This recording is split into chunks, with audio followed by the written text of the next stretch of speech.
Livro dos Monstros, episódio de hoje, Empírico, Ettercap e Etim. Regras do D&D 5e.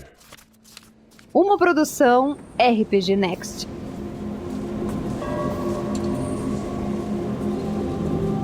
Começando então com o Empírico. Tem uma ilustração, ele parece um humano forte, tipo o Arnold Schwarzenegger quando tava malhando pra ser o Mr. Olympia.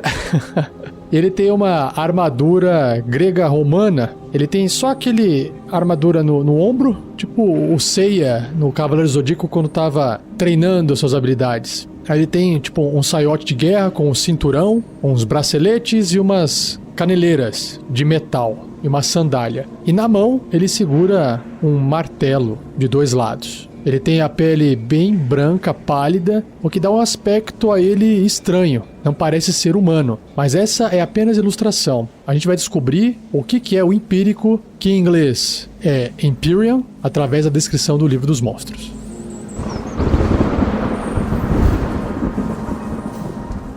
Empírico. Os empíricos são filhos celestiais, tá explicado, dos deuses dos planos superiores. Eles são universalmente belos, esculturais e autoconfiantes. Manifestação de emoção. O empírico pode experimentar surtos de serenidade ou fúria similar à dos deuses. Ele pode afetar o ambiente à sua volta com seu humor. Quando o empírico está infeliz, as nuvens podem chorar lágrimas de água salgada, e flores silvestres nos prados à sua volta podem murchar. Peixes mortos podem surgir nas margens de lagos e rios, ou uma floresta próxima pode perder as folhas de suas árvores. Caramba, isso aqui é realmente forte, né? Quando o empírico está eufórico, a luz solar o segue por onde ele vai. Pequenos animais brincam dentro de suas pegadas e pássaros preenchem o céu com suas canções agradáveis. Então tá aí, manifestações e emoções do empírico. Bem legal, muito legal. Empíricos malignos. Alguns poucos empíricos foram para o lado do mal após se aventurarem nos planos inferiores e serem corrompidos, ou como resultado de serem amaldiçoados por deuses malignos. O empírico maligno não consegue sobreviver por muito tempo nos planos superiores e geralmente foge para o plano material, onde ele pode governar um reino de mortais como um tirano indômito. Caramba! Titãs imortais. Nossa, ele é um titã. Os empíricos não envelhecem, mas podem ser assassinados. Já que poucos empíricos podem conceber a própria morte, eles lutam destemidamente quando entram em uma batalha, recusando-se a crer que o fim está próximo, mesmo quando estão à beira da morte. Quando o empírico morre, seu espírito retorna para o seu plano natal. Lá, um dos parentes do empírico caído ressuscita-o. A não ser que ele tenha um bom motivo para não fazê-lo. Pô, que legal, tá aí. Então, é imortal. Que legal. Essa descrição do empírico é curtinha, mas caramba, quanta informação. E agora vamos para o bloco de estatísticas dele.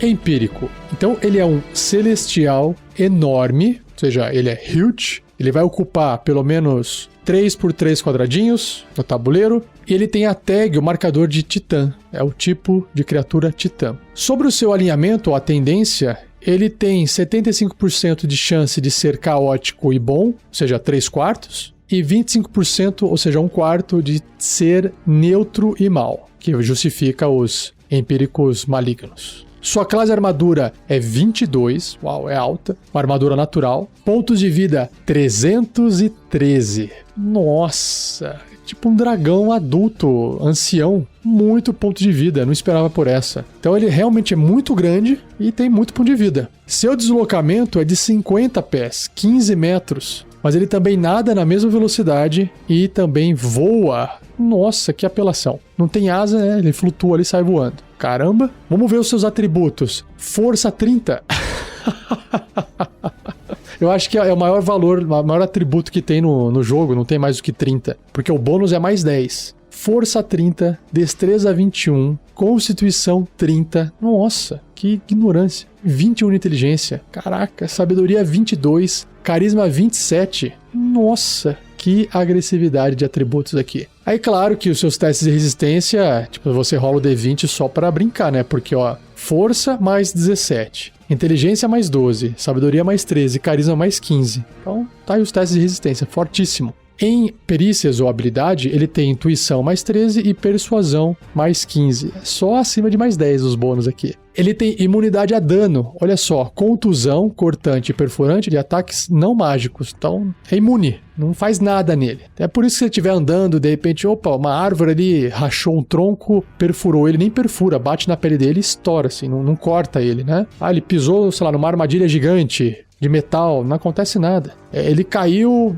de uma altura muito alta, bateu, não acontece nada. Ele é imune a dano disso, a não ser que seja mágico. Então, realmente muito forte. Sobre os seus sentidos, ele tem visão verdadeira. Não é visão no escuro, é o True Sight de 120 pés, 36 metros. Nossa, não adianta estar invisível, ele vai enxergar. Até no outro plano ele enxerga, se eu não me engano. Percepção passiva de 16. Idiomas, todos. Caramba, ele é tipo o avatar do mestre do RPG. Uau, que forte. Nível de desafio 23, concedendo 50 mil pontos de experiência. Caraca, que agressividade essa criatura. Tomara que você encontre um benigno, né? E não maligno, senão já viu. Continuando. Primeira característica que ele tem é Innate Spellcasting, que é a conjuração inata. A habilidade de conjuração de um empírico é o carisma, e o CD, que é a dificuldade para resistir essas magias dele, é 23. Nossa! E ele tem mais 15 para atingir com ataques de magia. Ele pode conjurar inatamente as seguintes magias, sem a necessidade de componentes materiais. Então vamos lá. Primeiro, as magias à vontade. Ele pode fazer a magia Restauração Maior à vontade, olha só. Passar sem deixar rastros ou passos sem pegadas à vontade. Water Breathing, que é respirar na água à vontade. E por fim, Water Walk, andar na água à vontade. Ele é tipo um avatar de um deus mesmo, muito forte, caraca. E calma, não acabou ainda. Ele pode fazer uma dessas magias uma vez por dia, cada uma delas. Vou citar aqui, ó. Comunhão, agora eu não vou lembrar os efeitos, né, mas se o título soar interessante, né? Comunhão, dissipar o bem e o mal. Até aqui tá beleza. Aí vem terremoto, tempestade de fogo e viagem planar. A pessoal apenas, só pode fazer pra ele. Então ele pode viajar entre os planos, uma vez por dia pelo menos. Uau, caramba. O que mais que ele tem? Ele tem resistência lendária. Claro, ele é uma criatura lendária, né? 3 vezes ao dia. Então, se o empírico falhar em um teste de resistência, ele pode escolher obter sucesso no lugar. Pronto, resolvido. Forte. Por fim, ele tem resistência à magia, ou seja, ele possui vantagem nos testes de resistência contra magias e outros efeitos mágicos, e ele tem arma mágica, que é uma outra característica que todos os ataques do empírico são considerados mágicos. Não importa o que ele estiver fazendo, se ele está segurando uma arma ou não, se ele está usando o soco, a perna, a cabeça, não importa. Um arco e flecha. Mas, dentro das ações, ele tem aqui a marreta, que é o mal, que é o que parecia o martelo na ilustração, mas como o martelo é grande, então é a marreta. É um ataque corpo a corpo com arma, mais 17 para atingir o alcance 3 metros, né, 10 pés, mais longe do que o normal. Apenas um alvo, coitado desse alvo. Se acertar 31 ou 6d6 mais 10 de dano de contusão, se o alvo for uma criatura, acaba por aí, não basta levar o dano. Se o alvo for uma criatura, essa criatura deve ser bem sucedida num teste de resistência de constituição com dificuldade 15 ou ficará atordoada até o final do próximo turno do empírico. E aí, significa que ficou atordoado, já era, né? Porque o empírico bateu uma vez, aí ele vai fazer o ataque com vantagem e a criatura não pode mais reagir porque ela ficou atordoada. E aí a chance dele acertar é maior ainda, então se levou o primeiro ataque e não passou nesse teste, um abraço, né? E ele tem uma outra habilidade, se você não estiver ainda contente, que é o Bolt, que é o raio. É um ataque à distância com magia, mais 15 para atingir. Só que essa distância é de 600 pés, 180 metros, apenas um alvo, é muito longe. Se acertar, 24 ou 7d6 de dano de um dos seguintes tipos, a escolha do empírico. Então, é um raio de qualquer tipo de energia. Ele escolhe se ele quer um raio de ácido, elétrico, energia, que é o Force, fogo, frio, radiante ou trovejante. Só ficou de fora o ataque de dano necrótico, né? Mas o mestre até poderia ajustar caso o empírico fosse maligno, por exemplo. Trocar radiante por necrótico. Poderia ser, teria problema, né? Que massa! E para fechar o empírico, ações lendárias. Então ele pode realizar 3 ações lendárias, escolhidas dentre as opções abaixo, e apenas uma ação lendária pode ser usada por vez e apenas no final do turno de outra criatura. Então o Empírico recupera as ações lendárias gastas no começo do turno dele. Então é bem forte. Essas ações lendárias já foram descritas nos dragões, né? Que tem bastante. Se você não ouviu os episódios de dragões, volte alguns episódios e ouça. Então vamos lá. O que ele pode fazer então no final do turno de outra criatura? Ele pode realizar um ataque. Olha só que beleza. Gastando uma ação lendária. Ele também pode fazer uma outra habilidade chamada Bolster, que é incentivar. O Empírico incentiva todas as criaturas não hostis até 36 metros dele. Lembrando que é não hostil, hostil a ele, né? Que são 120 pés. Até o final do seu próximo turno.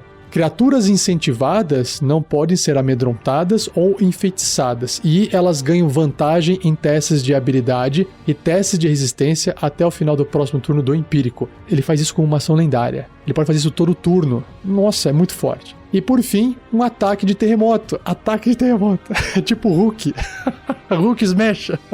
Só que custa 2 ações lendárias. O Empírico atinge o solo com sua marreta, eu tô falando que é o Hulk, incitando um tremor na terra. Todas as outras criaturas no solo que estejam até 60 pés ou 18 metros do Empírico devem ser bem-sucedidas num teste de resistência de força com dificuldade 25 ou cairão no chão. Então, apesar de não cair dano, faz a turma cair no chão, o que é bem difícil de passar nesse teste aqui, né? E aí, já viu, né? Vai levar um ataque do Empírico com vantagem se estiver no chão, vai ter metade do movimento para poder se levantar e se quiser sair correndo já se ferrou, e por aí vai. Caraca, é um titã. Muito bom, muito legal. E agora, vamos ver o que eu tenho para você de ideia de aventura.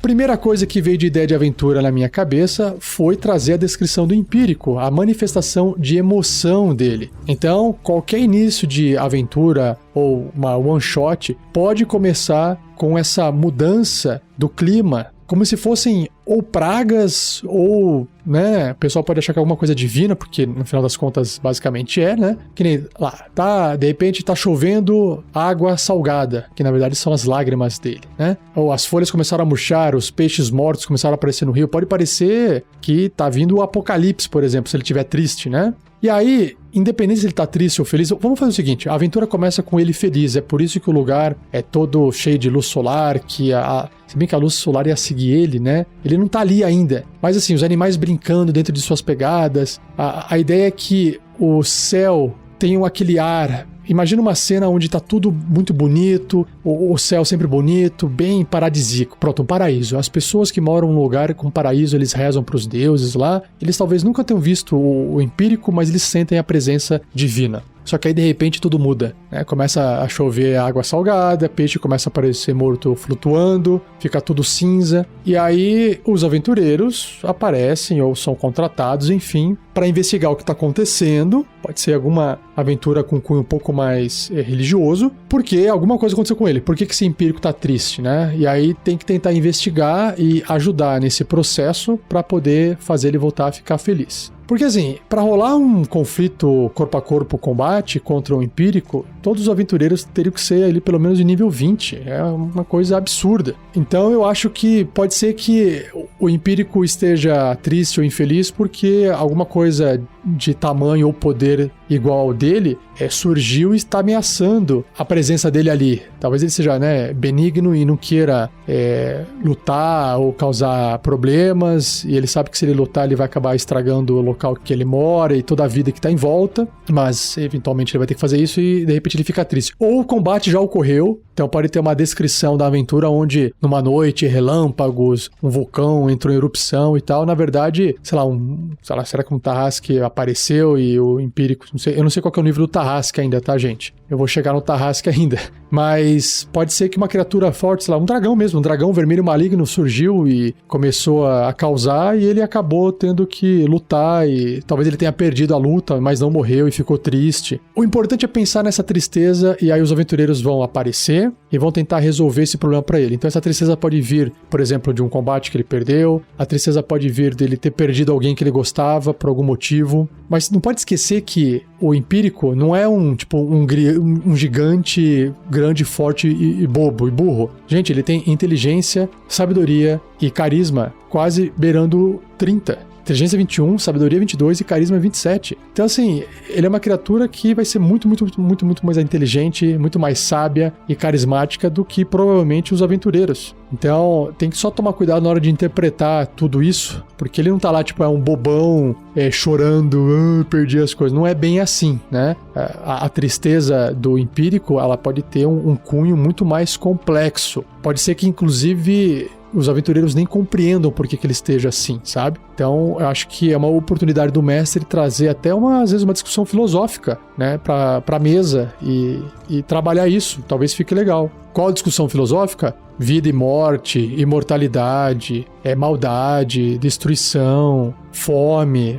Talvez Cavaleiros do Apocalipse estão surgindo e ele precisa segurar, mas ele é um só e não consegue segurar todo mundo junto, enquanto ele tá segurando um Cavaleiro do Apocalipse de um lado, o outro tá fazendo maldade do outro lado, e aí os aventureiros têm que auxiliar de alguma forma, não talvez diretamente, mas indiretamente, convencendo outras pessoas, falando com reis e rainhas, para poder movimentar o exército, para poder evitar algum problema maior. Então, o empírico ele pode ter esse papel realmente de um titã na Terra, vindo para a Terra para tentar auxiliar alguma grande catástrofe que vai ocorrer se não for feito nada. Gente, tem tanta literatura, tanta ideia, tanto filme que dá para fazer isso. Fica aí um pouco da minha palhinha de ideias e aventura. Eu sei que não aprofundei uma ideia, não fechei uma ideia. Fiz uma coisa, mais um brainstorming aberto. Mas o propósito é esse, é provocar, para fazer com que você pense numa ideia de aventura também. E claro que você possa registrar no fórum do RPG Next. Basta você acessar rpgnext.com.br, clicar no topo do menu,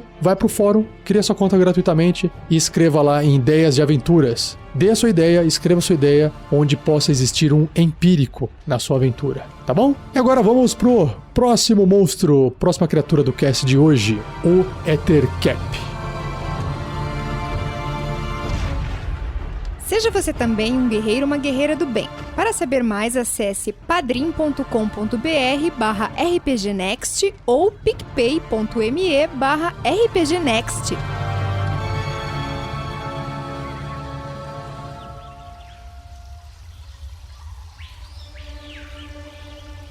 A ilustração do Ettercap que tem no Livro dos Monstros é um humanoide. Poderia dizer que é uma espécie de um sapo que anda em duas patas, só que muito feio. Ele tem uma pele meio roxa, escura, acinzentada, meio gordo e tem um papo grande assim, não tem pelo, a pele realmente lembra um pouco o sapo. Só que as patas que andam, né, porque ele é humanoide, as duas patas no chão, que mantém ele em pé, tem duas unhas gigantes que lembram unhas assim de dinossauros, ou de aliens, né? E aí ele tem dois braços também com dois dedos com o mesmo estilo de unha de Velociraptor, sabe? Umas unhas muito compridas, curvadas e pontudas. Ele é meio corcundo, meio cheio, assim, então o corpo dele lembra, assim, o pinguim do Batman, do filme, do Tim Burton, né? Cheio, assim, com os braços finos, a perna meio fina, e a cabeça dele parece insectoide, tem um olho bem escuro, parece um bigode, mas uma quelícera, alguma coisa assim na boca, meio aracnídeo. Ele é feio, uma mistura, assim, de sapo com aranha, com ogro, corcundo, sabe? Esse é o Ettercap. Eu não sei qual é o tamanho dele real, mas a gente vai descobrir aqui na descrição e no bloco de estatísticas. Vamos ver.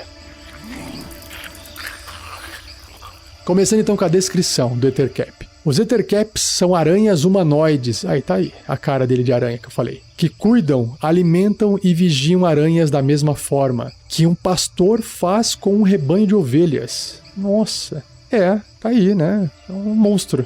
Eles vivem nas profundezas de florestas remotas. Finos fios de seda são secretados de glândulas no abdômen de um Ettercap, permitindo que ele lance fios grudentos de teia para prender, aprisionar ou estrangular suas vítimas. Ele também pode usar essas teias para criar armadilhas de redes elaboradas, que geralmente infestam seus covis. Basicamente, ele acaba fazendo o que uma aranha faz.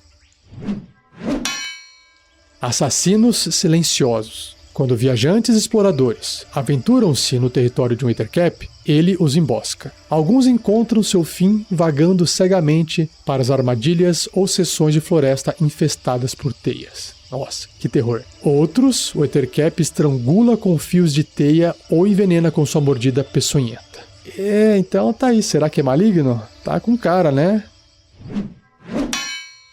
Espoliadores silvestres. Apesar de viverem em locais selvagens, os Ettercaps não desejam viver em harmonia com a natureza. Nossa, não desejam viver em harmonia. Ok. Uma floresta infestada de Ettercaps se transforma em um local sombrio, cheio de teias, infestado por aranhas gigantes, insetos gigantes e outros predadores sinistros. As criaturas que vagarem muito adentro de tais florestas rapidamente se perdem no labirinto de teias que balançam com os ossos e tesouros perdidos das vítimas dos Ettercaps. É sinistro. Inimigos das fadas. Os Ettercaps são inimigos naturais das criaturas feéricas. Claro, né? Porque tá destruindo a floresta, né? As criaturas detestáveis criam teias para apanhar sprites e pixies, os quais eles devoram avidamente. Eita! Irão envolver a árvore de uma dríade por teias em uma tentativa vã de apanhar a dríade. Para quem não ouviu, né? Já fiz o cast sobre a dríade e ela tem a habilidade de poder usar uma árvore para poder se deslocar, e ela tem uma árvore que é a árvore principal dela. Então é isso que ele está tentando pegar a dríade ali com a teia, né? Do contrário, fadas tímidas irão às vezes se aproximar de forasteiros para pedir ajuda para lidar com uma infestação de Ettercaps, já que estão mal equipadas para lidar por si só com as criaturas malévolas. Aê, é criatura maligna. Antes de eu entrar no bloco de estatísticas, porque acabou a descrição, tem um box de texto aqui que traz uma variação do Ettercap, ou seja, que pode alterar a criatura, que é garrote de teia. Diz o seguinte: alguns Ettercaps gostam de estrangular suas presas usando garrotes feitos de teias. Uau! O Ettercap armado dessa forma ganha a seguinte opção de ação, a qual ele usa no lugar de suas garras. Então tem que trocar, né? O ataque de garra, ação de garra, pelo garrote de teia. Ainda assim, um ataque corpo a corpo com arma, mais 4 para atingir, o alcance adjacente, 1,5 m, uma criatura pequena ou média, contra o qual o Ettercap tem a vantagem na jogada de ataque. Então tem que ter vantagem. Sei lá, tem que estar flanqueando, se você estiver usando a regra alternativa de flanqueamento do livro do mestre, ou talvez tenha que estar atacando de uma situação onde estava escondido, e por aí vai. Se ele acertar esse ataque, ele vai causar 4 ou 1d4 mais 2 de dano de contusão e o alvo estará agarrado. A dificuldade é 12 para poder escapar. Até esse agarrão terminar, ou seja, enquanto a criatura não conseguir escapar passando no teste, o alvo não consegue respirar e o Ettercap tem vantagem nas jogadas de ataque contra ele. Ele pode aí começar a atacar com outro ataque, que provavelmente eu acho que é uma mordida, né? Já que ele não pode mais atacar com a garra. Então é para deixar um pouco mais aterrorizante, né? Meio assassino, né? Caramba, que monstro terrível. Vamos ver então o seu bloco de estatísticas.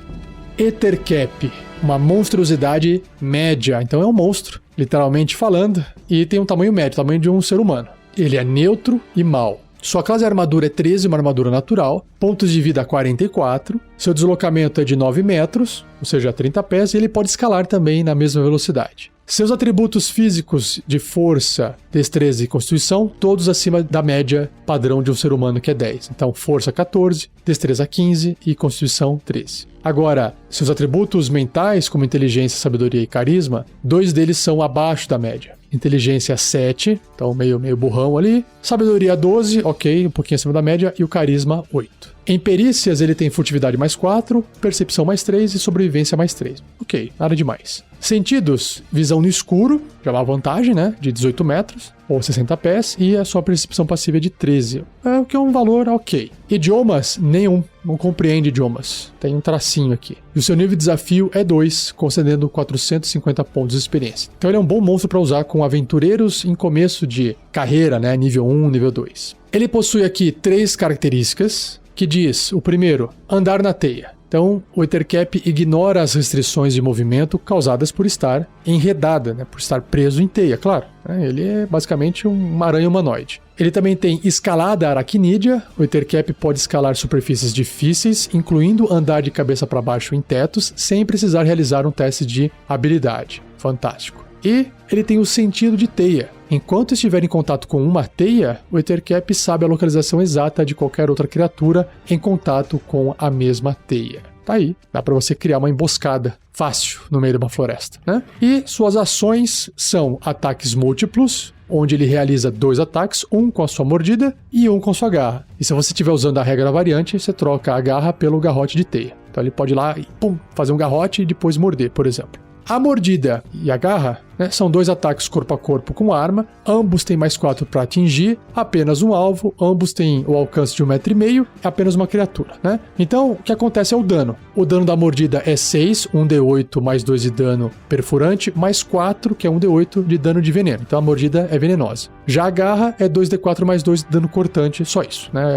A unha D ali que eu falei na ilustração corta e machuca. Só que a mordida tem mais um efeito aqui. O alvo deve ser bem sucedido em um teste de resistência de constituição com dificuldade 11 ou ficará envenenado por 1 minuto. A criatura pode repetir esse teste de resistência no final de cada um dos turnos dela, terminando o efeito sobre si caso obtenha sucesso. Então, o envenenado vai deixar a criatura mais fraca, o que vai permitir o Ettercap ficar fazendo ataques com maior vantagem contra ela. E por fim, uma outra ação é a teia. Ele pode fazer teia, soltar teia, que recarrega se sair 5 ou 6. Ou seja, tem 2 chances em 6 ou 1/3 de chance de conseguir recarregar. Lembrando que é 5 em 6 num dado de 6 faces, né? E aí é um ataque à distância com arma, essa teia, tem mais 4 para poder atingir. A distância é 9/18, né? 9 são 30 pés ou 60 pés. Uma criatura grande ou menor. Olha só, pode ser um ogro, por exemplo. Se acertar, a criatura fica impedida pela teia, ou seja, ela não consegue sair mais do lugar, porque a teia está segurando ela. E com uma ação, essa criatura que está impedida pode realizar um teste de força com dificuldade 11, escapando da teia se for bem sucedida. O efeito termina se a teia for destruída. Faz todo sentido. E a teia tem uma CA, uma defesa de 10, 5 pontos de vida, imunidade a dano psíquico, claro, não tem como você atacar a teia com dano psíquico. Também tem imunidade a dano de veneno e de contusão, também não adianta martelar. Só que ela tem vulnerabilidade a dano de fogo. Tacou fogo, vai sofrer o dobro do dano. E é isso, esse é o Ettercap. Eu achei legal, uma criatura de nível baixo, é bom ter criaturas de nível baixo para poder preencher, principalmente as aventuras com aventureiros que estão iniciando a sua carreira. Ideia de aventura. Enquanto eu lia a descrição, na minha mente veio a seguinte cena. Uma floresta, aquelas florestas de contos de fadas, sinistras, escuras, com árvores mortas, velhas, e aranha arrepia a gente, né? Pelo menos me arrepia quando eu vejo uma aranha feiona andando por aí. Então, é natural que eu acho que eu usaria exatamente o que o livro está sugerindo. Algum ser feérico aparece, por exemplo, numa taverna que fica próximo à floresta, até pode ser uma dríade, e ela está em busca de ajuda para poder eliminar as aranhas, e o Ettercap, na verdade, que está conduzindo e cuidando, como se fosse um pastor de aranha ali na região. Ele está fazendo isso porque ele sabe que tem, por exemplo, fazendas com animais que servem facilmente de fonte de alimento para essas criaturas. É uma aventura simples, uma aventura one shot, uma aventura que você pode jogar numa tarde para introduzir o jogo para os seus jogadores e faz com que os aventureiros possam seguir até a floresta, investigar o que está acontecendo, e aí começa a aparecer teia. Eu acho que é bem natural todo mundo ver teia e esperar o quê? Aranha.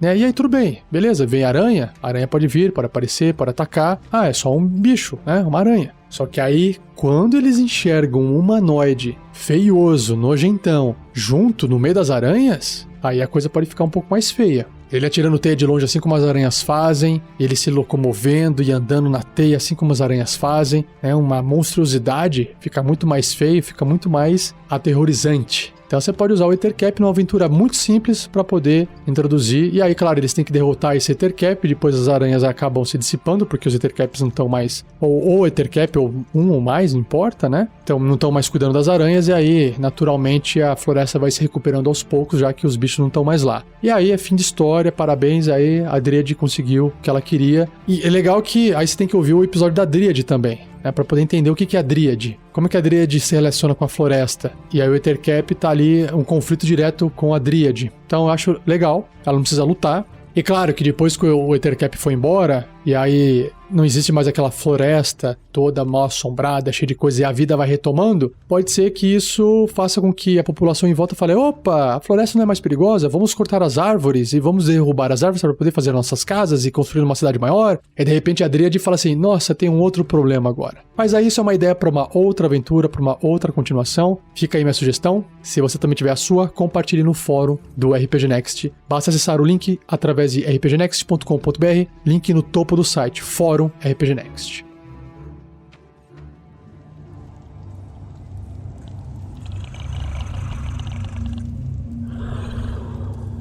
E chegando na última criatura do cast de hoje, o Etin. A ilustração que tem no livro sobre o Etin, bem resumidamente, é um ogro com 2 cabeças. Só que a ilustração também apresenta a cabeça desses ogros, entre aspas, né? Porque é uma outra criatura, é um Etin. Tem bastante cabelo, bastante barba, 2 dentes embaixo muito grandes. Então eles aparentam assim um pouco orques, gigantes e 2 cabeças, mas com um corpo de ogro. Eles têm uma aparência bem tribal, porque tem o rosto pintado, uma cabeça tá pintado com faixas vermelhas e o outro com manchas azuis. E aí, eles só tem uma tanguinha com um crânio, que talvez seja crânio de gente ali, pendurado, ou de humanoide médio. Tem um cinto com pele, tá descalço, e aí ele segura um porrete em cada mão. Esse é o Etin que está ilustrado no livro.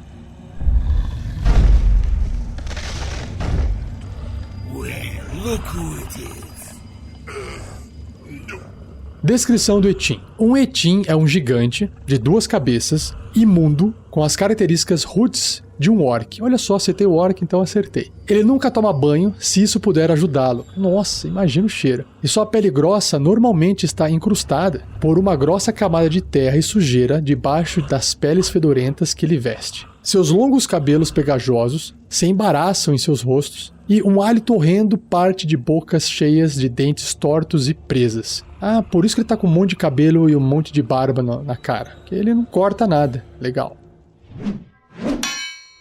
Dupla personalidade. As cabeças gêmeas de um Etin são 2 indivíduos presos ao mesmo corpo brutal, né? Tipo um gêmeo siamês, né? Cada cabeça tem sua própria vontade, personalidade, mentalidade e nome, e possui preferências e peculiaridades únicas. Presas desde o nascimento, ambas as mentes raramente experimentam privacidade ou solidão. Essa familiaridade cria desprezo e um Etin maltrata e discute consigo mesmo constantemente. Imagina, vivendo tão perto junto de outra consciência, briga toda hora, né? Não tem um tempo sozinho, né, pra esfriar. Então imagina a treta. Com suas 2 cabeças fazendo ofensas constantes enquanto a outra rebate. Cara, que legal que deve ser. Quando outras criaturas se referem a um Etin, elas combinam seus 2 nomes para formar um único nome composto que se aplique a toda a criatura. Caso um Etin tenha uma cabeça chamada Hargal ou Hargle e a outra chamada Vargle, então as outras criaturas vão chamar aquele Etin de Hargal Vargal. Os 2 nomes, basicamente, né? Ok, fiquei imaginando aqui possibilidades de nomes estranhos. Vou deixar para vocês aí.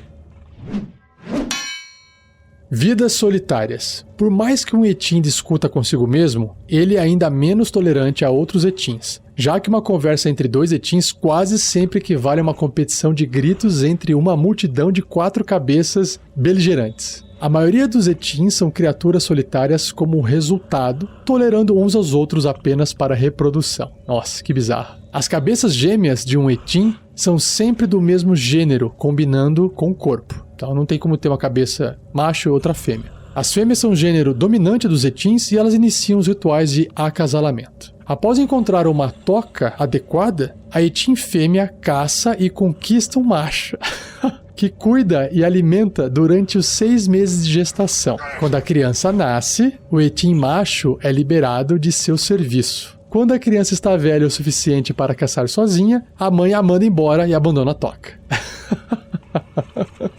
Que legal. 2 cabeças são melhores que uma. Quando está focado em um propósito de benefício mútuo ou unidos contra uma ameaça em comum, um Etin pode resolver suas diferenças de personalidade e dedicar-se totalmente à tarefa. Legal. Um Etin luta com uma arma em cada mão, realizando ataques duplos direcionados por suas respectivas cabeças. Quando um Etin dorme, uma de suas cabeças permanece alerta, ganhando seu momento de privacidade e mantendo 2 olhos abertos em qualquer criatura que perturbe sua preciosa solidão. Olha, tá aí uma vantagem, né?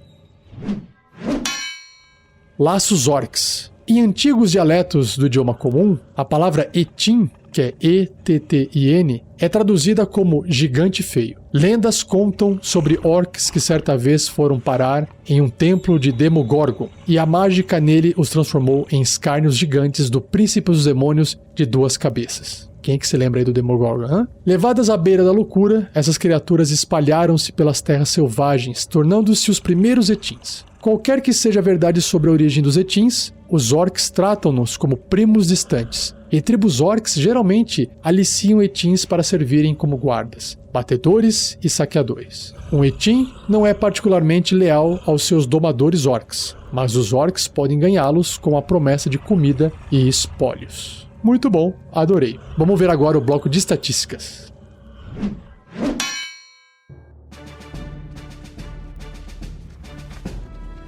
Etin, então, é um gigante grande, tamanho grande. Ocupa 2 por 2 quadradinhos, igual um ogro, por exemplo. E ele é caótico e mau. Faz todo sentido. Sua classe armadura é 12, uma armadura natural. Pontos de vida 85, deslocamento 12 ou 40 pés. Sua força é 21, bem forte. Já a destreza é 8, abaixo da média de um ser humano. Constituição 17, bem alto também. Agora, inteligência é 6, burrinho. Sabedoria 10 na média e o carisma 8, abaixo da média. A única perícia que é o que tem um pouco de bônus é na percepção, mais 4 para perceber, por causa das duas cabeças, imagino eu. E seus sentidos são visão no escuro de 18 metros, ou seja, visão no escuro de 60 pés, e percepção passiva de 14. E os idiomas que ele entende são gigante e orc. E o seu nível de desafio é 4, concedendo 1.100 pontos de experiência. Legal. Agora, ele tem duas características aqui, que são, primeiro, duas cabeças, claro, e que tem uma vantagem mecânica, né? O etin tem vantagem em testes de sabedoria, percepção e testes de resistência para não ser amedrontado, atordoado, cego, enfeitiçado, ensurdecido e derrubado inconsciente. Uau, que massa, muito bom. Porque ele tem duas cabeças, ele aguenta mais, né? Pra poder perceber as coisas e pra poder aguentar qualquer outra coisa, magia, cegar. Como você vai cegar? Tem que cegar as duas cabeças, né? Então é mais difícil. Enfim, e aí ele também tem vigilante. Quando uma das cabeças do etin dorme, a outra está acordada. Então, praticamente essa criatura fica acordada 24 horas por dia. E quais são as ações que ele tem? Então ele tem primeiro ataques múltiplos. O etin pode realizar 2 ataques, um com seu machado de guerra e um com a sua massa estrela. Tá aí, mas você pode trocar essa arma facilmente, né? Que é um bicho que anda por aí pegando as coisas. Mas é legal ter um machado de guerra e uma massa estrela. O machado de guerra é um ataque corpo a corpo, mais 7 para poder atingir. O alcance é 1,5 m apenas no alvo. Se acertar, 14 ou 2d8 mais 5 de dano cortante. Basicamente dano puro ali, né? E a massa estrela, que vai provavelmente mudar o tipo de dano. Mas ainda assim também um ataque corpo a corpo com arma, mais 7 para atingir, o alcance 1,5 m, um alvo e tal. 14 de dano é o mesmo dano, 2d8 mais 5. Não muda nada. O que muda é o tipo do dano, como eu imaginava. O dano é perfurante, porque é uma massa estrela. Mas se quiser também mudar para um pedaço de pau, de madeira, uma massa sem ser estrela e quiser causar dano de contusão, também pode. É só trocar e tá beleza. E esse é o etin. Vamos agora para a parte de ideia de aventura. Ideia de aventura. Bom, vou tentar aqui trazer essa personalidade do etin, que tem duas cabeças, para poder criar uma situação divertida para os jogadores. Imagina o seguinte, que os aventureiros, eles partiram para uma missão e essa missão envolvia talvez afugentar alguns goblins e aquilo era uma armadilha, ok? E aí eles foram capturados. E uma vez capturados, eles estão numa espécie de arena, onde tem tipo um rei, que é um etin, de duas cabeças, e eles ficam discutindo constantemente. E aí eles ficam fazendo apostas. A cabeça da esquerda acha que criaturas XYZ são mais fortes e vão derrotar. E a cabeça da direita, ela acha que não, que outras criaturas vão acabar lutando e vão ganhando. Então pode ter essa ideia de que, o etin, uma cabeça do etin acha que os aventureiros são mais preparados, a outra cabeça acha que não, que os monstros da caverna tal, da masmorra tal, sei lá, orcs ou goblins, são mais preparados. E aí naquela situação caótica, eles jogam os aventureiros um contra os outros, ou eles jogam os aventureiros contra essas criaturas. E aí os aventureiros têm que lutar pela vida deles, eles recebem armas, mas não as armas que eles possuíam. Por exemplo, criaturas que são mágicas na equipe talvez tenham que ficar com as mãos atadas e a boca tapada para que eles não façam magia. E claro, o etin não necessariamente precisa ser a criatura inteligente que organizou isso, necessariamente, né? Mas ele é forte e grande, ele acaba mandando. Mas pode ter alguma criatura menor e mais fraca e mais inteligente, pode ser um orc, pode ser um bugbear, pode até ser um goblin, que sacou que se ele poder agradar o gigantão de 2 cabeças, ele consegue fazer as coisas que ele tá a fim de fazer. E aí ele dá sugestões pro gigante, que é forte, quer mandar, e que se ninguém obedecer, ele vai bater e vai matar todo mundo, e as criaturas menores acabam obedecendo. Então, essa é a minha ideia de aventura. Como os aventureiros vão escapar ou não se sabe, mas tem que acontecer alguma coisa errada para que eles possam ter uma chance de escapar, e aí se eles vão matar esse gigante ou não, pode ser que sim, pode ser que não, mas o mais interessante é poder ver o Etim não lutando, né, mas ver o Etim ali sentado, às vezes num trono de ossos, não sei, discutindo, falando, fazendo aposta e trazer essa personalidade de 2 cabeças da criatura. O cheiro ali, ninguém tá aguentando, os aventureiros não aguentam o cheiro, enfim. E aí pode ter até às vezes não necessariamente um combate físico, mas aquele combate de discussão, de diálogo. Tudo bem que a criatura é caótica e maligna, mas às vezes alguém pode entrar com algum tipo de persuasão ou até uma enganação contra o Etim e falar, cara, essa sua sujeira aí, ele tá machucado de um corte, tá infeccionando, ele tá morrendo, ele precisa limpar aquele ferimento. Enfim, se você quiser explorar esse lado mais roleplay, menos combate, também dá pra fazer. Aí tem que ser criativo pra poder imaginar a cena. Essa foi minha sugestão de ideia introdutória de aventura. Espero que você também tenha gostado e tenha a sua própria ideia. Registre no fórum do RPG Next se você quiser compartilhar com outras pessoas. O meu já está compartilhado aqui em áudio podcast pra você. Certinho?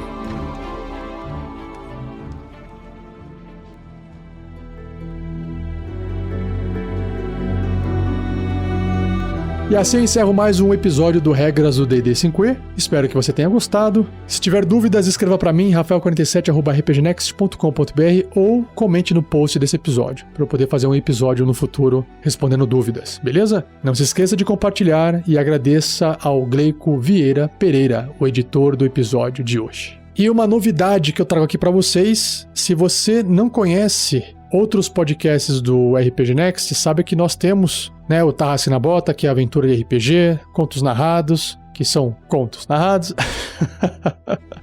Regras do GURPS 4e, para quem gosta de GURPS ou quer conhecer GURPS, com o Vinícius Watzel, e um podcast chamado Forja, que traz discussões diversas sobre o universo nerd de RPG. Só que a Forja ficou um tempo parada e ela está voltando com uma nova categoria chamada Histórias de Mesa. Essa categoria traz também um podcast curtinho de 8, 10, às vezes 15, não tem nenhum episódio acima de 20 minutos, onde um convidado da podosfera, que gosta de RPG, vem contar uma história sobre alguma cena interessante que aconteceu com um personagem, alguma coisa engraçada, ou enfim, desastrosa, da sua experiência com RPG. Então já tem alguns episódios publicados, estão sendo publicados aos sábados. Então confira o feed da Forja ou confira o feed do RPG Next como um todo, que você vai poder conhecer esse programa com essa nova categoria. A Forja é um programa que já existe faz um tempo, mas Histórias de Mesa é um novo programa dentro da Forja, tá bom? Escute lá e também compartilhe deixando seu comentário. E não perca o próximo episódio,